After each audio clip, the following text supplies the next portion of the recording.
റീസെൻ്റായിട്ട് ഞാൻ മേടിച്ച ഒരു സൺസ്ക്രീനാണ്. നമുക്ക് നോക്കാം. എനിക്ക് ഇന്നാണ് കിട്ടിയത്. കുറേ ദിവസം വെയിറ്റ് ചെയ്തു. പിന്നെ ഞാൻ തന്നെ പറഞ്ഞു ഓർഡർ ചെയ്ത് കുറേ സമയം വരുന്നുണ്ട്. ഡെലിവറി പാർട്ട്നേഴ്സൊക്കെ എൻ്റെ വീട് പറയും നേരെ കൊണ്ടുവച്ചിട്ട് അവർ പോകും.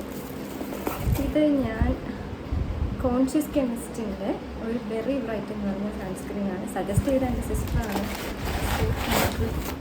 ഹോസ്പിറ്റലിൽ പോയിട്ട് വന്ന് ആ മേക്കപ്പിൽ തന്നെ ഇരിക്കുകയാണ്.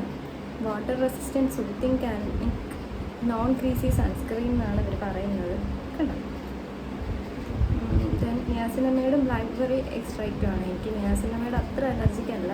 ഇപ്പോൾ കഴിഞ്ഞ ഡാൻസ് മേക്കപ്പ് ചെയ്ത് ഫുൾ എൻ്റെ ഫേസ് മൊത്തം നാശമായിരിക്കുകയാണ്.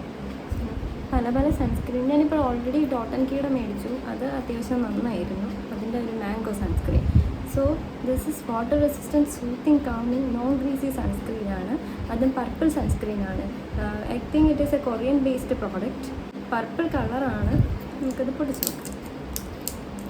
വൈറ്റ് സൺസ്ക്രീൻ യൂസ് ചെയ്യുമ്പം ഓൾമോസ്റ്റ് എല്ലാവർക്കും ഒരു വൈറ്റ് കാസ്റ്റ് ഒക്കെ വരും. ഇതത് വരില്ല. നമ്മുടെ ഇന്ത്യൻ സ്കിന്നിന് ഭയങ്കര സ്യൂട്ടബിൾ ആണെന്നൊക്കെ പറഞ്ഞിട്ട് എടുക്കാൻ സജസ്റ്റ് അറിയില്ല എങ്ങനെയാണെന്ന്. യൂസ് ചെയ്തിട്ട് ഞാൻ റിവ്യൂ ചെറിയ പാക്ക് മേടിച്ച് ഓക്കെ ആണെങ്കിൽ വലുത് മേടിക്കാമെന്ന് ചോദിച്ചു. എപ്പോഴും അങ്ങനെ മേടിക്കുന്ന കേട്ടോ നല്ലത്. ചെറുതാകുമ്പോൾ നമുക്ക് കുറച്ചും കൂടെ യൂസ് ചെയ്തിട്ട് വേസ്റ്റ് അല്ലെങ്കിൽ പിന്നെ എടുക്കണ്ടല്ലോ. വലുത് മേടിച്ച് മിക്ക പ്രോഡക്റ്റ്സ് വലിയത് മേടിച്ചിട്ട് പണിയിട്ട് എടുക്കുകയാണ്. സോ ഇതാണ് കൺസിസ്റ്റൻസി. കണ്ടോ? ഒരു പിങ്ക് ഷെയ്ഡാണ്. നോൺ ഗ്രീസിയാണ്. വയലറ്റ് പർപ്പിൾ എന്നൊക്കെ പറഞ്ഞാൽ എനിക്ക് പർപ്പിളായിട്ടൊന്നും തോന്നുന്നില്ല. ഒരു വൈറ്റ് ഷെയ്ഡ് തന്നെയാണ് കേട്ടോ. ഒരു ബെറി സ്മെല്ലാണ്. Berry smell. അപ്പോൾ ഞാൻ ഫേസൊക്കെ വാഷ് ചെയ്തിട്ട് വന്നു. ഇപ്പോൾ റീസെൻ്റായിട്ട് ഞാൻ യൂസ് ചെയ്യുന്നത് അക്വലോജിക്കയുടെ ഗ്ലോ ജെല്ലോ മോയ്സ്ചറൈസറാണ് കേട്ടോ. പക്ഷേ ഇതെനിക്ക് അത്യാവശ്യം നന്നായിട്ട് പോകുന്നുണ്ട്. കുറച്ച് നാളായിട്ട് ഇപ്പോൾ രണ്ടാമത്തെ ബോട്ടിലാണ് ഞാൻ പർച്ചേസ് ചെയ്യുന്നത്. നല്ലതാണ്.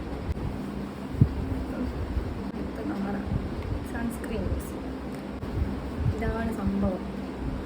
Conscious chemistry.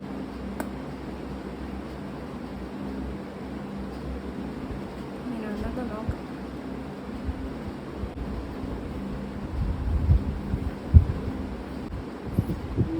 ഭയങ്കര നോൺ സ്റ്റിക്കിയാണ്. അതുപോലെ ഭയങ്കര ഒരു നല്ല മോയ്സ്ചറൈസിങ് ആയിട്ട് എനിക്ക് തോന്നുന്നു. നൈസായിട്ടുണ്ട് കേട്ടോ. അടിപൊളി പ്രോഡക്റ്റാണ്. ഇതാണ് ഫൈനൽ ഔട്ട്. എനിക്ക് ഫേസ് ഭയങ്കര സോഫ്റ്റായിട്ട് തോന്നുന്നുണ്ട്. നല്ല സോഫ്റ്റായിട്ടുണ്ട് ഫേസ്. പിന്നെ അതിൻ്റെ കൂടെ ഒന്ന് ബ്രൈറ്റപ്പ് ആയിട്ട് തോന്നിയിട്ടുണ്ട് കേട്ടോ. അപ്പം ഞാൻ സാധാരണ ഡോട്ട് ആൻഡ് കീയുടെയാണ് യൂസ് ചെയ്യുന്നത്. എനിക്ക് അതിനും കുറച്ചും കൂടെ അത് ബെറ്ററായിട്ട് തോന്നി. ഞാൻ മാംഗോയുടെ സൺസ്ക്രീൻ മേടിച്ചിരുന്നു. അപ്പം അത് ഒരു ശരിക്കും ഒരു ടിംഗ്ലിങ് എഫക്റ്റ് കിട്ടുന്നുണ്ടായിരുന്നു ഇടുമ്പോഴത്തേക്കും. എല്ലാവരുടെ സ്കിന്നത് എനിക്കറിയത്തില്ല. ഓൾറെഡി ഇപ്പോൾ എൻ്റെ മുഖത്ത് ഇവിടെയൊക്കെ ഫുൾ ഇങ്ങനെ മേക്കപ്പ് ചെയ്തതിൻ്റെ ആണെന്ന് തോന്നുന്നു കഴിഞ്ഞ പ്രോഗ്രാമിന്. സോ അതൊക്കെ ഒന്ന് മാറി. എൻ്റെ കൈയിങ്ങനെ കുരുകുരുത്തിരിക്കും. എപ്പോഴും ഞാനിത് പിച്ചി കളയും. സോ അതുകൊണ്ടാണെന്ന് തോന്നിയത് ഇങ്ങനെ മുഖമെല്ലാം. എനിക്ക് എപ്പോഴും വഴക്ക് കിട്ടുന്നതാണ് ഇത് തുടരുതെന്ന് പറഞ്ഞാൽ എപ്പോഴും എൻ്റെ കൈ ഇങ്ങനെ ചെന്നിട്ട് പിച്ചിക്കളയാനുള്ള ടെൻഡൻസി കൂടും. അങ്ങനെ ഇവിടെയൊക്കെ പിച്ചി വെച്ചേക്കുവാണ്. ചെയ്തുകൂടെന്ന് അറിയാം, എന്നാലും ഞാനത് ചെയ്തു പോകുന്നുണ്ട്.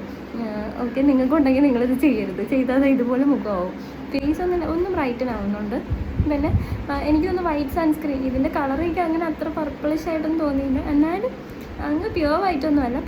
ഒരു പർപ്പിൾ ഷെയ്ഡുണ്ട്. അതിൻ്റെ ആണെന്ന് തോന്നുന്നു. പിന്നെ നമ്മുടെ സ്കിന്നിന് അത്യാവശ്യം സ്യൂട്ട് ആവുന്നുണ്ട്. അല്ലെങ്കിൽ എൻ്റെ സ്കിൻ എന്ന് വെച്ചാൽ ഒരു ഡ്രൈ സ്കിന്നാണ്. സോ ഇത് ഡ്രൈ സ്കിന്നുള്ളവർക്ക് നന്നായിട്ട് പോകുമെന്ന് എനിക്ക് തോന്നുന്നുണ്ട്. അപ്പം ഓക്കെ, ലിങ്ക് ഞാൻ ഡിസ്ക്രിപ്ഷനിൽ കൊടുക്കാം.